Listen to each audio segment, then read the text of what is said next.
Hi, everyone. Good afternoon, and welcome back once again to the EdWord. I'm your host, Eddie, and in today's video, I'll be discussing what I thought of the latest episode of the limited series event on CBS All Access, The Stand. They dropped a new episode today, and I watched it a short while ago, and I really enjoyed it like I normally do.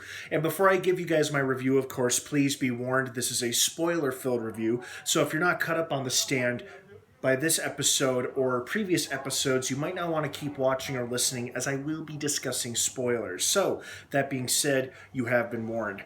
To start off with, one of the things I liked most about this episode is that one of my favorite character actors, well, someone who's recently become a favorite character actor of mine named Angus Sampson. He, not too long ago, was a short-lived character on The Walking Dead, and then he's been in the Insidious horror movies as well, and he's done several other horror sci-fi films as well. This was the guy who played the gunman who took Franny and Harold hostage at gunpoint and then had the other two women as his hostages too, and then forced Harold to fight him. He played that creep, and he did a fantastic job.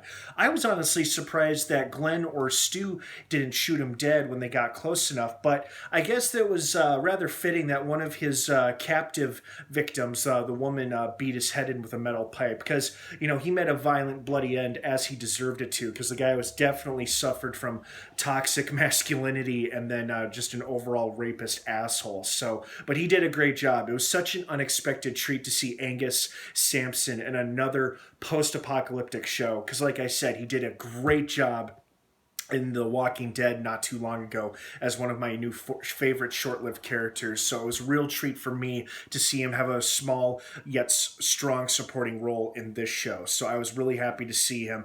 Not surprised they killed him right away, but still it was an unexpected, delightful treat. Looks like they're keeping things moving along. They showed us the Nadine-Harold relationship, and then they also showed us the relationship that developed between Nick and Tom. Very hurtful comment, made by that crazy chick in the tutu that they encountered. I'm a retard. Not cool. Very, very disrespectful and hurtful. Even Tom could detect or tell that was a mean-spirited thing to say. But it was pretty accurate and faithful to the original miniseries. In fact, a majority of this episode was very faithful to the original miniseries. There were a few differences which I enjoyed. For example, we did not get the Harold versus the trucker fight in the original miniseries. I don't know if that was taken from the novel or not, because like I've said, I have not read the novel, so I don't know if that was written for this miniseries or if it was from the novel. Either way, I enjoyed it. I also liked how the big first Boulder Free Zone meeting was a bit more disruptive than the Boulder Zone meeting in the original miniseries, where people were demanding what was the deal with the guy who came from Vegas and was all crucified and whatnot. So I liked that because it showed people rightfully freaking out about a guy who later ended up dead at their borders. So I liked that change. And then the other change that I liked, as heartbreaking as sad as it was, is when that guy Teddy Wyzak shows up and he finds Nadine and Harold getting the explosives out of that room or that shed or whatever. And then I thought to myself, oh no, I hope Harold doesn't think he has to kill him. And then Nadine beats him to it by shooting him dead in the chest.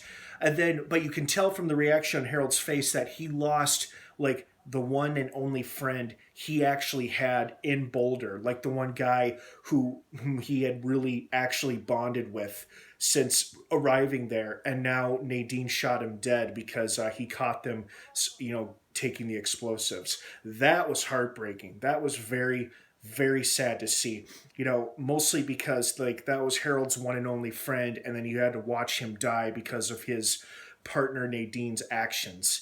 I also thought it was really funny how before they could actually do anything, even though they weren't actually going to have sex, how Harold climaxed in his pants right before he or Nadine could disrobe themselves properly, but that was just such a Harold thing to do. It just cracked me up. The guy playing Harold is doing a fantastic job, as is everybody on the show playing their respective characters. So overall, very satisfying episode.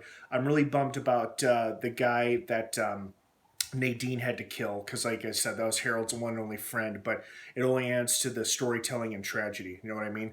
Thanks for watching so much this episode review, guys. I hope you're all having a wonderful day. And to those of you living in the DC area, please stay safe. I know yesterday was absolutely insane.